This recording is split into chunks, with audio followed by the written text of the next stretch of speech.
Olá pessoal, tudo bem com vocês? Hoje nós vamos conversar sobre receitas e despesas públicas.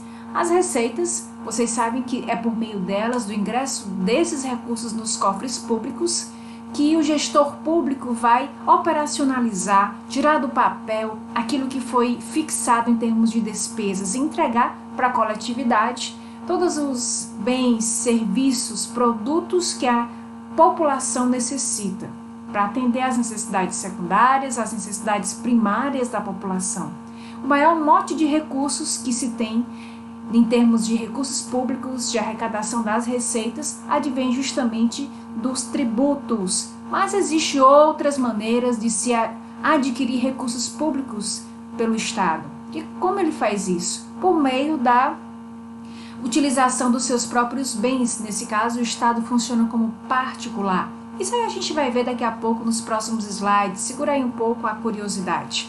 Então, gente, pensou em receita pública, estamos falando de modo generalizado, é qualquer tipo de entrada, ingresso de recurso no patrimônio público, sem qualquer tipo de reserva, condição ou correspondência no passivo. É um elemento que vai realmente avultar os recursos públicos. O meu patrimônio vai ser realmente aumentado com a entrada desses ingressos financeiros. E quando a gente fala sem quaisquer reservas, é porque não deve haver nenhum tipo de relação direta com os recursos que estão entrando, com algum órgão, com alguma despesa específica, salvo aquelas despesas, aqueles recursos que precisam ser direcionados para algumas rubricas, como por exemplo, educação e saúde, tem percentuais que obviamente já são destacados e direcionados recursos para ele, mesmo antes de receberem os recursos. Nós temos que observar que na contabilidade pública há algumas diferenciações quando a gente fala da contabilidade privada. Mas antes da gente começar a falar teoricamente, vamos dar uma olhada aqui em um exemplo. Venda à vista de um imóvel pelo mesmo valor registrado na contabilidade. Ou seja, aqui ele está dizendo que vai vender um imóvel, um bem que estava registrado na contabilidade, o valor dele por 500 mil, e ele vendeu exatamente por 500 mil. Nem um valor a mais, nem um valor a menos. Nesse caso aí, gente, o que acontece? Para a contabilidade privada, essa venda não gerou receita em absoluto, porque ela não ela não acarretou qualquer acréscimo no patrimônio líquido. Ocorreu apenas um fato permutativo pela baixa do ativo, no caso imóvel, de 500 mil, e houve um ingresso no mesmo valor em banco e disponibilidades também no ativo. Já para a contabilidade pública, esses 500 mil de recursos financeiros que ingressaram no patrimônio público são classificados como receitas públicas, especificamente receitas de capital. Então são tidas como receitas orçamentárias porque se ingressaram definitivamente no patrimônio. Então, apesar da contabilidade pública classificar esses 500 mil de recursos financeiros que ingressam como receitas públicas, há um registro concomitante da saída do imóvel, certo? Então vocês têm que ter sempre isso em mente. É óbvio que a gente vai ver mais para frente que existem algumas peculiaridades em termos de registro sobre o enfoque patrimonial e o enfoque orçamentário, mas são cenas para os próximos capítulos, certo, gente? Então todo ingresso financeiro é denominado pela contabilidade pública como receita, mesmo quando o dinheiro recebido não pertence à entidade e precisa posteriormente ser reembolsado ou devolvido ao seu proprietário. Ou seja, mesmo que ingresse no patrimônio de forma provisória, com caráter devolutivo, o recurso financeiro será denominado e registrado como receita pela contabilidade pública. Mas vamos adiante. Outro exemplo, recebimento de garantia em dinheiro de R$1.000, certo? É claro que são valores fictícios, valores transacionados na administração pública são bem mais vultosos, né? Então esse valor aí para a contabilidade privada, essa garantia recebida não gera receita, porque não acarretou acréscimo no saldo patrimonial, ingressou 1.000 em banco de disponibilidades, certo? No ativo, e o mesmo valor no passivo, em virtude da obrigação de restituição futura, porque apenas houve esse registro para garantia e somente será repassado para a propriedade de quem, no caso a administração pública, somente se quem detém esse recurso, a administração pública, se o pagador por acaso cometer algum tipo de infração prevista em contrato. Já para a contabilidade pública, esses R$ 1.000 de recursos financeiros que ingressaram no patrimônio público é classificado como receita pública.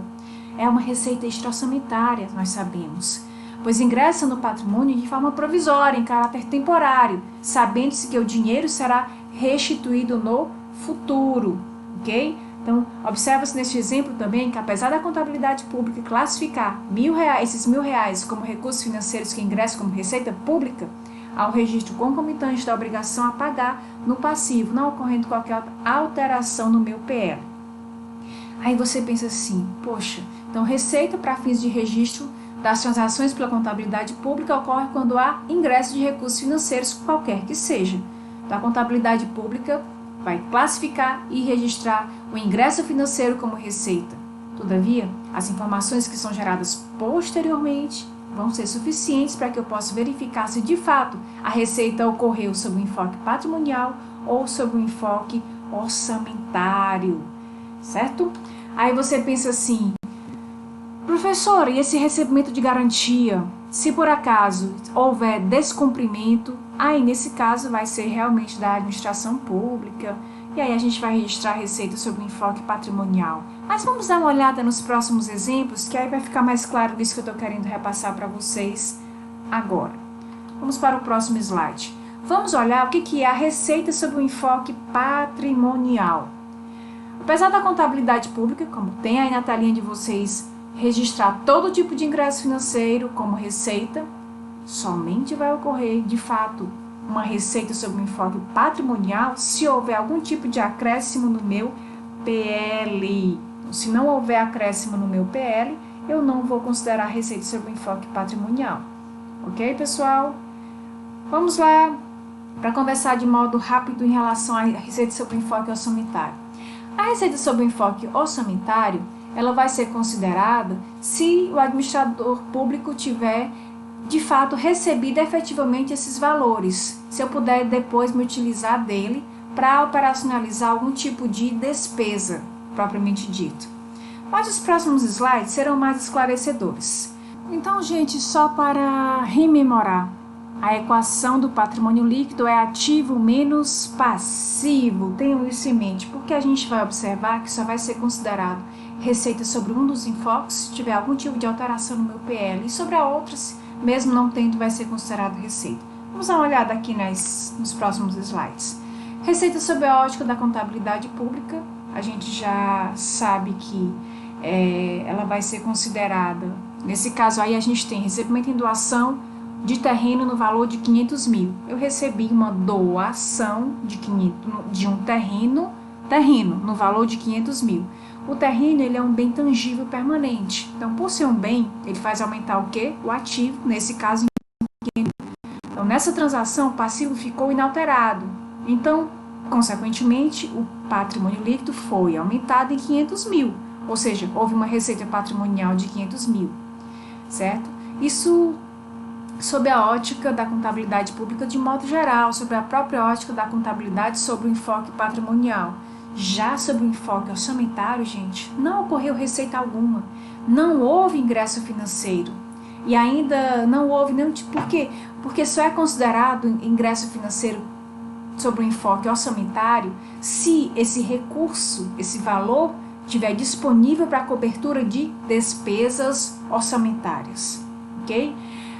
Vamos imaginar outra situação. Vocês tinham recebido, a administração pública recebeu esse terreno no valor de 500 mil. Mas, imagina só que ela vai vender esse mesmo terreno pelo mesmo valor que ele foi avaliado, que está lá registrado na contabilidade, um valor de 500 mil também. Aí você pensa assim, poxa, então eu vou ter recursos de 500 mil. Nesse caso, gente, sob a ótica, no segundo exemplo, sob a ótica orçamentária, ocorreu receita, porque houve ingresso financeiro disponível para a cobertura de despesas orçamentárias. Eu tenho valores, o terreno eu não poderia utilizar para cobertura de valores, despesas em si. Mas o valor que eu adquiri com a venda dele me gerou essa receita disponível para a cobertura das despesas, ok? Trata-se, nesse caso, de uma receita orçamentária, porque se incorporou definitivamente ao patrimônio, pertence à entidade que vendeu, está disponível para financiar a execução de ações públicas por meio da geração de receitas. Já sobre o enfoque patrimonial, não houve receita nessa transação do exemplo 2, porque o patrimônio líquido ficou inalterado, o passivo ficou inalterado e o ativo permaneceu com seu valor total inalterado, porque saiu o bem imóvel e simultaneamente ingressou o recurso financeiro no mesmo valor. Ambos, terreno e dinheiro, são bens, portanto, registrados no ativo. Ok? Entenderam as diferenças sobre a receita, sobre as duas óticas? Na verdade, sobre as três óticas, né, de modo geral. Entenderam o que elas significam? Então, receita para a contabilidade pública, recapitulando, a gente tem essa noção sobre receita sobre a contabilidade pública, é todo tipo de ingresso de recurso financeiro, qualquer que seja. Receita sobre o enfoque patrimonial, para fins de análise e estudo do patrimônio, só vai ocorrer quando o fato administrativo provocar acréscimo de valor no patrimônio líquido, excluídos os que estejam relacionados com a contribuição de quem detém esses instrumentos patrimoniais. Receita sobre o enfoque orçamentário, de modo resumido e direto, são todos os ingressos disponíveis para a cobertura das despesas orçamentárias.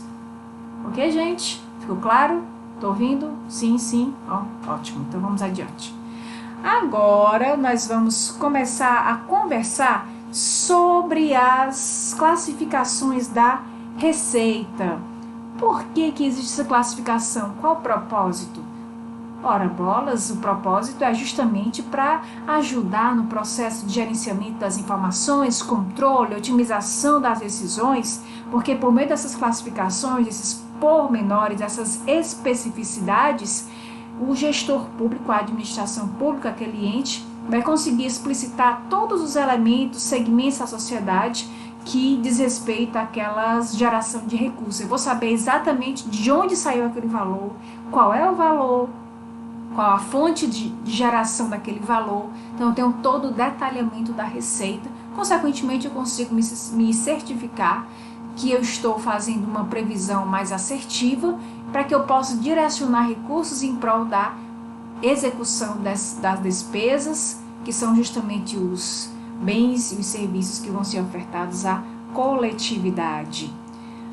A primeira classificação é quanto à natureza. Sempre que vocês ouvirem quanto à natureza, como a receita é classificada, vocês vão dizer que é orçamentária e extra-orçamentária. A receita orçamentária são aquelas que pertencem, aquelas que a entidade recebe por meio de tributos, obtenção de empréstimos, alienação de bens, certo? São receitas que vão se integrar definitivamente ao patrimônio público.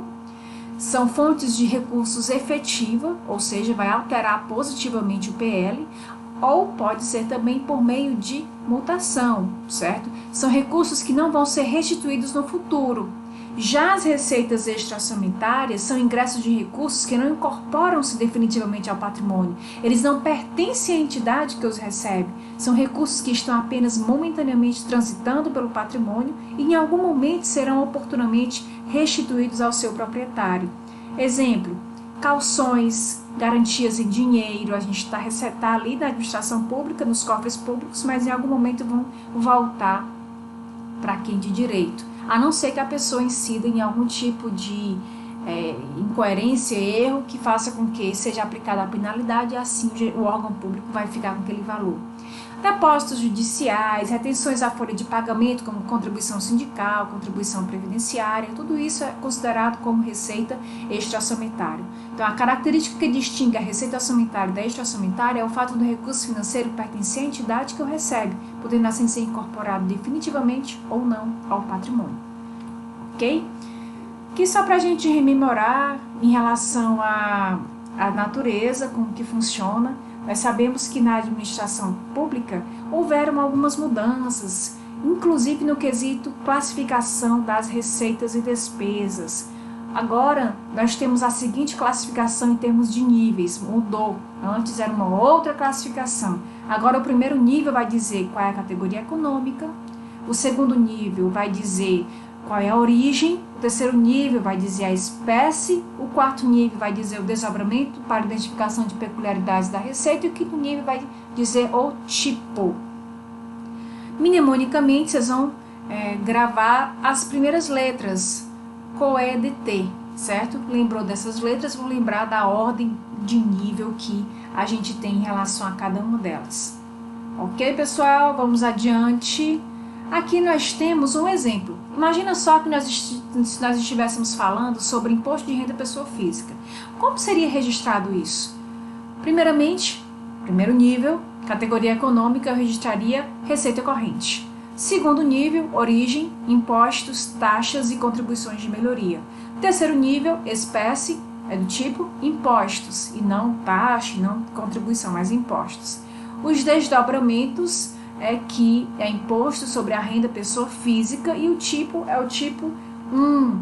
O tipo, gente, ele tem 9 classificações diferenciadas, certo? A gente vai ver especificamente daqui a pouco uma explicação sobre os tipos, aí vai ficar mais fácil para vocês compreenderem. Vamos adiante. Aqui, gente, é um exemplo. Vamos lá, olha. Se eu estou falando de categoria econômica, receita corrente, então a minha origem, o segundo dígito, vai ser um desses 9 aqui. Ou contribuições, ou receita patrimonial, ou transferências correntes e assim sucessivamente. E se for uma receita de capital, com a numeração 2, a origem vai ser ou operações de crédito, ou alienação de bens, ou amortização de empréstimos, ou transferências de capital e assim sucessivamente. Passando adiante, nós temos aqui, novamente, eu trouxe para que a gente possa relembrar o terceiro dígito. O terceiro dígito, no caso, é a espécie.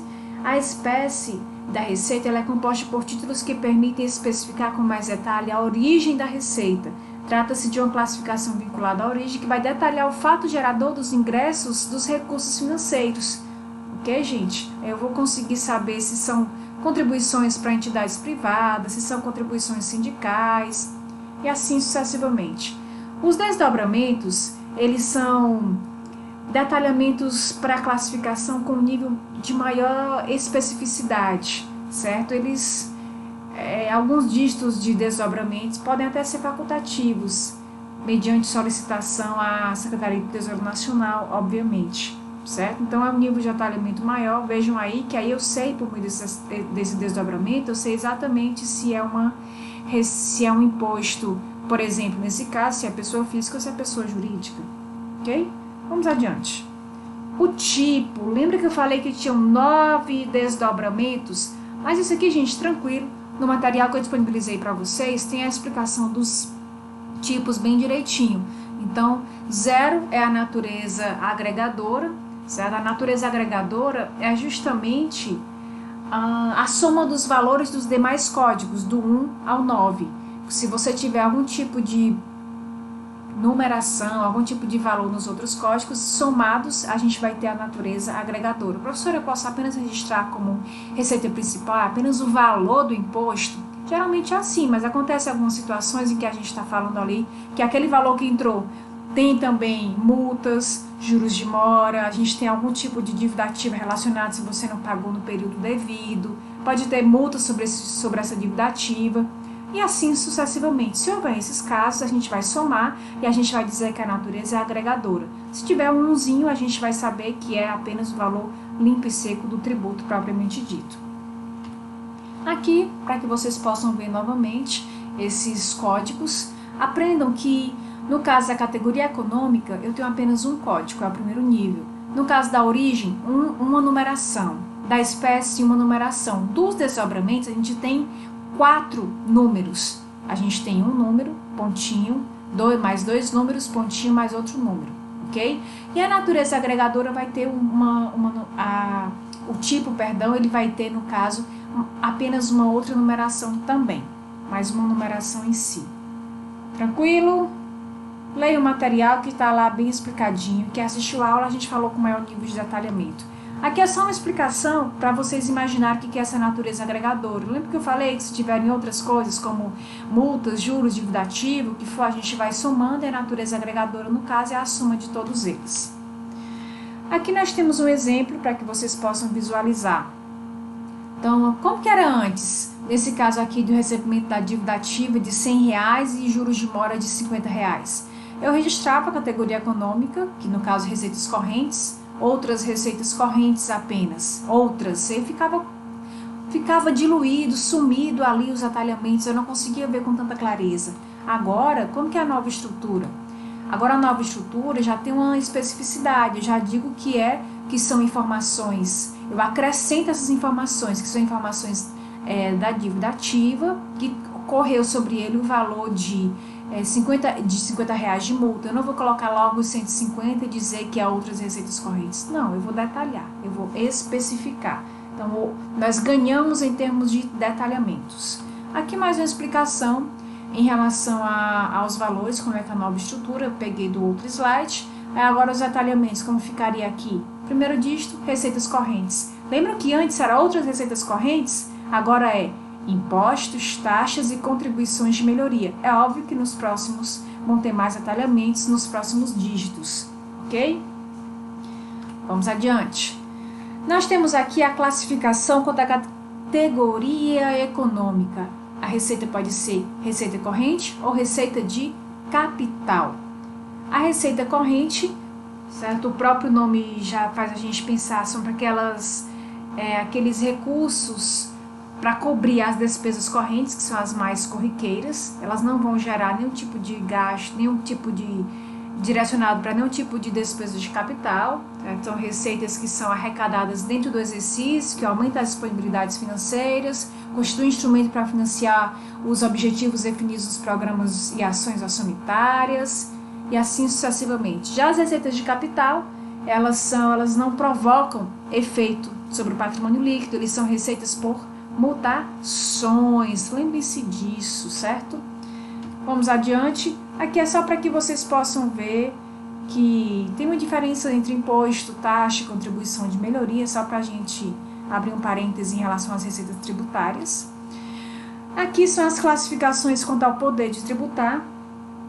Vocês sabem que cada esfera da administração pública, ela tem certas competências, ou seja, o governo municipal, a competência dele é para fazer cobrança de ISS, de IPTU, e assim sucessivamente. Cada esfera tem a sua especificidade em relação às cobranças.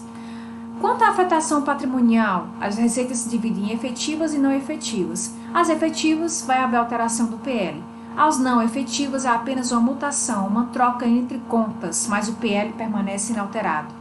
No caso quanto à regularidade, as receitas elas podem ser ordinárias ou extraordinárias.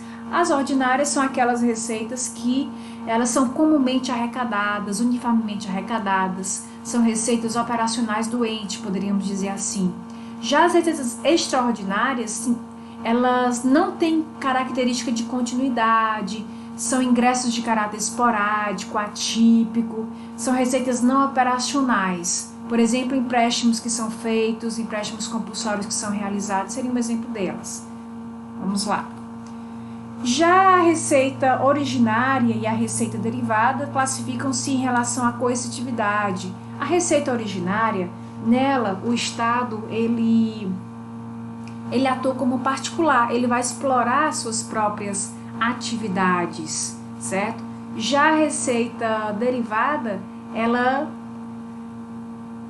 diz respeito ao exercício do poder de tributar do Estado, certo? A sua arrecadação depende da obediência ao princípio da anterioridade, eu não posso cobrar tributos que eu não tenho estabelecido em lei e assim sucessivamente. Então, uma se origina do próprio patrimônio do Estado e a outra deriva da cobrança que se faz junto à sociedade.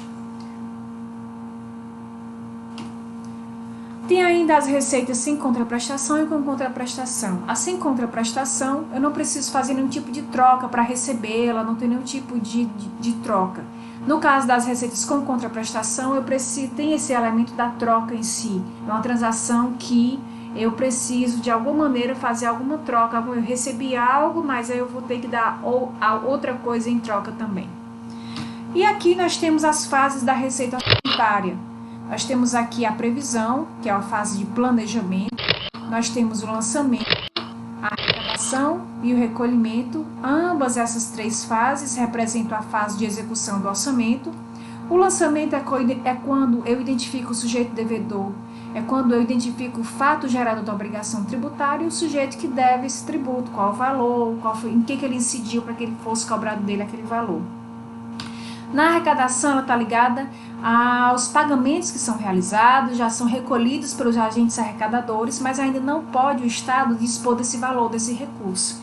E os valores são, no caso, recolhidos, certo? Nesse momento do recolhimento, aí sim já houve a transferência para os cofres públicos, no caso, para a conta única do Tesouro, respeitando ao princípio da unidade de caixa. Nesse momento do recolhimento, o Estado já pode dispor desses valores, desses recursos em si. E agora, conversando sobre as despesas públicas. As despesas públicas, elas são elementos importantes, são dispêndios que são realizados para que eu possa operacionalizar, tirar do papel que eu tinha idealizado de modo abstrato lá na minha lei orçamentária anual. Por meio delas é que eu vou realmente entregar os bens, os serviços, os produtos à sociedade. Nós temos também essa história de observar a despesa quanto à ótica da contabilidade pública em relação tem algumas especificidades que a gente precisa analisar aqui. Vamos dar uma olhada. Compra à vista de um imóvel por 800 mil. Nesse caso aí a gente imagina, como é que a gente pode comparar a contabilidade privada com a contabilidade pública? Para a contabilidade privada, nesse caso, essa compra ela não gerou despesa, porque não acarretou qualquer decréscimo no PL. Saiu 800 mil de disponibilidades no ativo e ingressou o mesmo valor em imóveis também no ativo. Trata-se de um mero fato permutativo. Para a contabilidade pública, esses 800 mil de recursos que saíram do patrimônio são classificados como despesa pública. É uma despesa orçamentária de capital, no caso. Ok? Próximo exemplo aqui. Devolução de garantia recebida em dinheiro de 3 mil. Para a contabilidade privada, esses valores, como é que a gente... Imagine aí, pense aí comigo. Pensou? Então vamos lá, vamos ver se o que eu vou falar combina com o seu pensamento. Para a contabilidade privada, esse valor de garantia reembolsado ao proprietário não gerou despesa, pois não acarretou nenhum tipo de decréscimo no saldo patrimonial. Saiu 3 mil de banco de disponibilidades no ativo e o mesmo valor no passivo, em virtude dessa baixa da obrigação. Para a contabilidade pública, esses 3 mil de recursos que saíram do patrimônio são sim classificados como despesas públicas. Então, apesar da contabilidade classificar os 3 mil de recursos públicos, nesse caso a contabilidade pública ela considera obviamente a baixa concomitante da obrigação a pagar que constava no passivo. Então não ocorreu qualquer tipo de alteração no PL. Então, sobre a ótica patrimonial, mesmo quando nós estamos falando de contabilidade pública, não ocorreu despesa, mas para a contabilidade pública, de modo geral, ocorreu despesa, sim. Recebimento de receitas sobre o enfoque, reconhecimento da despesa sobre o enfoque patrimonial e sobre o enfoque orçamentário. Gente, muito simples. Eu só vou considerar a despesa sobre o enfoque patrimonial se de fato tiver tido alteração para menos no meu PL. E a despesa sobre o enfoque orçamentário pode ter sido muito bem por meio de uma mutação que ocorreu, vou considerar. Contanto que eu esteja utilizando esse valor para realizar, entregar algum bem, algum serviço, então nesse caso aí, mesmo sendo por meio de mutação, sobre o enfoque orçamentário, eu vou considerar essa despesa como sendo uma despesa que ocorreu de fato. Então funciona da seguinte forma, imagina só, a União programou o seu orçamento, o reaparelhamento parcial das universidades federais, prevendo a compra de novos computadores e equipamentos científicos. Esse valor aí, gente, ele já tinha recebido, no caso, já estava lá nos cofres públicos, certo? Eu vou considerar uma despesa sobre o enfoque orçamentário, numa boa, vamos utilizar desses valores. Já sobre o enfoque patrimonial, houve apenas uma permuta, uma troca e acaba não sendo considerado como despesa propriamente dita, porque não houve alteração no PL, eu troquei dinheiro por bem nesse caso. Quanto à natureza, as despesas são classificadas em orçamentária e extra-orçamentária. São aqueles valores que são orçamentários, são aqueles valores que eu tenho, que eu vou utilizar para realizar determinados tipos de despesas para cobrir os meus gastos corriqueiros. Essa despesa decorrente da execução do orçamento público em curso, e ela pode estar autorizada na própria lei orçamentária anual e sancionada em lei, ou sancionada em leis específicas que modificam o orçamento. Então, despesa orçamentária é aquela na lei orçamentária anual ou em leis especiais que modificam ou alteram a dotação inicial do orçamento.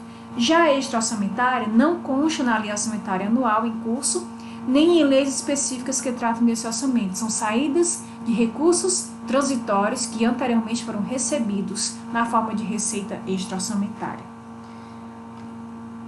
Agora, quanto à categoria econômica, a gente se divide elas em despesas correntes e despesas de capital. Da mesma maneira que a gente vinha conversando, certo? Sobre as receitas, só que a lógica aí é de dispêndio e não de recebimento em si. Em relação à competência institucional para realizar certas despesas, a gente sabe que tem algumas especificidades em relação às esferas. Cada esfera tem determinadas obrigações que eles têm que realizar. A gente até usou como exemplo em sala de aula, no caso da federal, eles têm a obrigação de cuidar do ensino superior.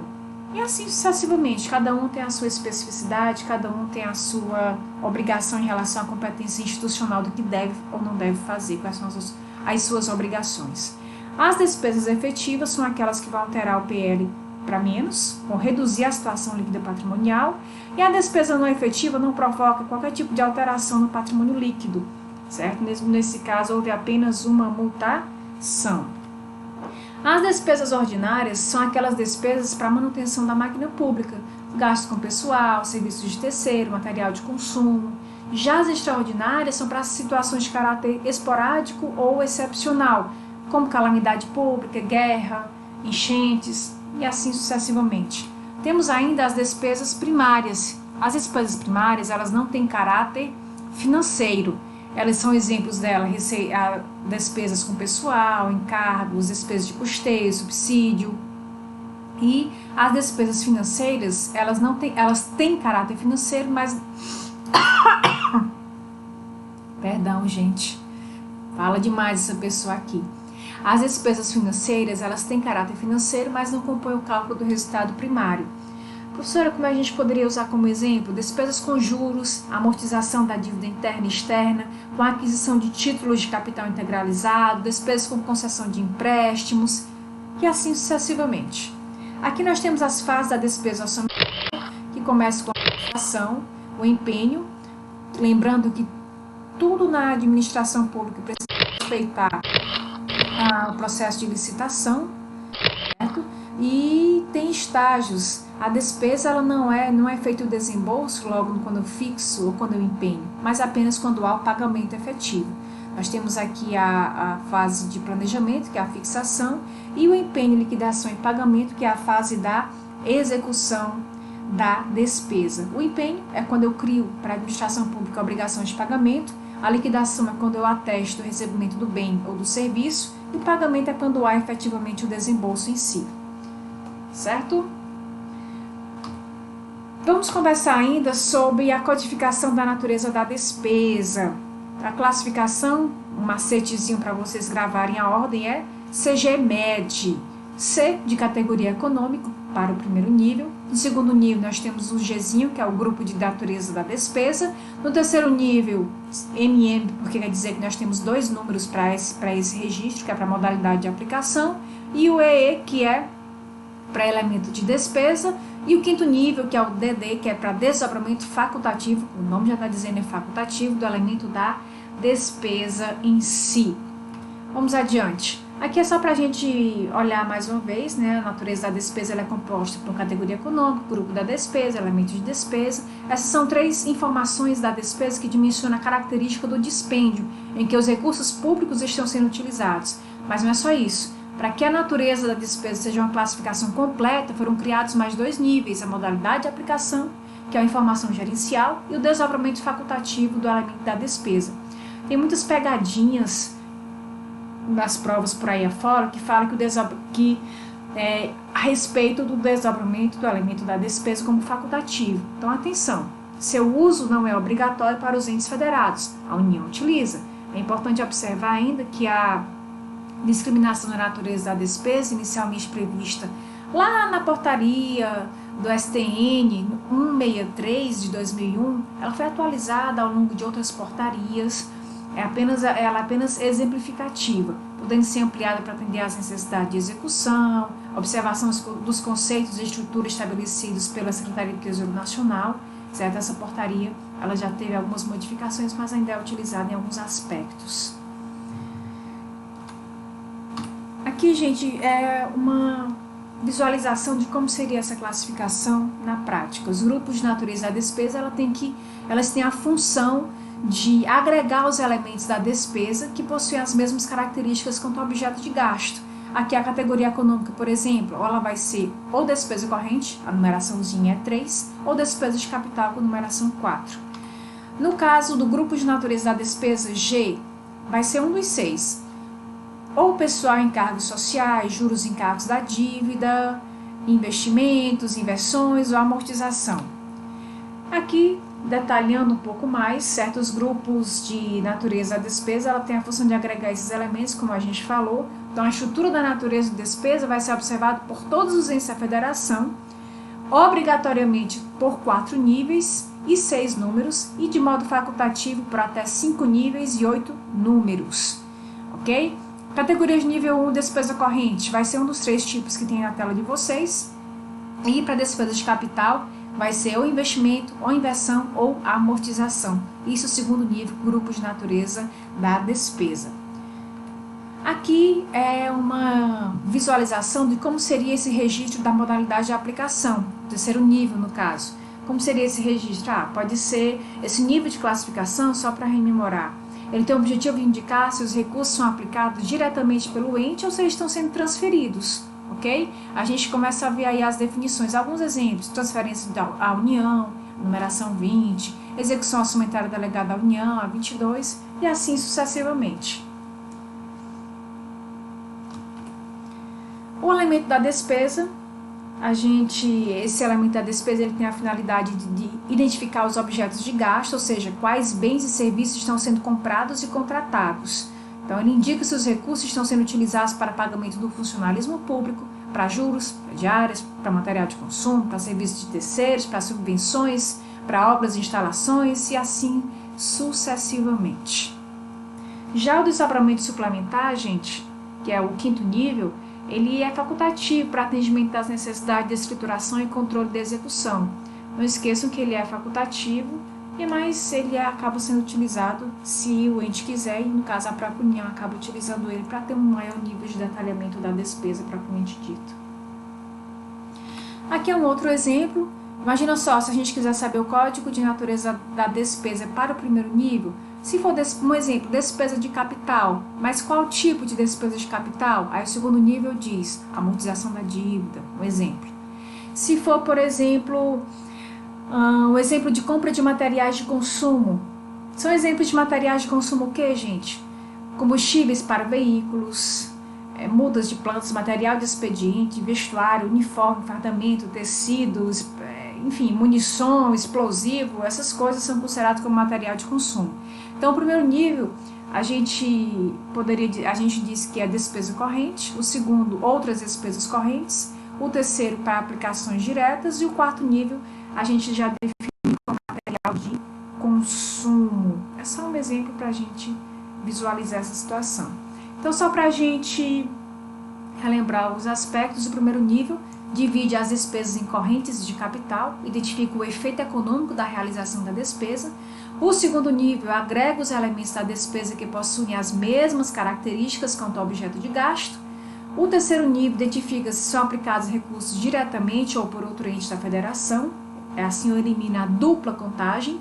No 4º nível, identifica os objetos de gasto, ou seja, quais bens e serviços estão sendo comprados e contratados. E no 5º item, eu faço o desdobramento do elemento da despesa, facultativo para cada ente da federação, portanto, seu uso não é obrigatório. Só uma retomada do que nós acabamos de conversar. E no próximo slide, para que vocês possam visualizar, olha, o grupo de natureza da despesa, por exemplo, pessoal e encargos sociais, quais seriam os possíveis elementos? Podem ser muito bem as pensões, contratação por tempo determinado, obrigações patronais, e os juros e encargos da dívida são juros sobre a dívida por contrato, e assim sucessivamente. Isso é para vocês visualizar exemplo nunca é demais e é sempre importante. É isso, pessoal, que a gente tinha para conversar por hoje. Era isso. Eu agradeço muitíssimo a atenção, a paciência de vocês. Eu espero que tenha ficado claro, que vocês tenham relembrado alguns aspectos. Estudem pelo material que foi disponibilizado, que fica tudo certo, tudo vai ficar maravilhoso. Eu tenho certeza que vocês vão ter excelentes notas na avaliação. É isso que eu desejo, é isso que eu emano de energia para vocês. Mas agora, né, para a gente não perder a oportunidade, já se inscreveu no nosso canal? Se inscreve aí, que custa, dá uma forcinha pra gente. E agora vocês sabem, né, a gente tem a nossa escola de profissões, a OnByte. Sigam a gente lá nas redes, nas nossas mídias sociais, OnByte Sobral CE no nosso Instagram. Um abraço, gente, até a próxima oportunidade. Tchau, tchau.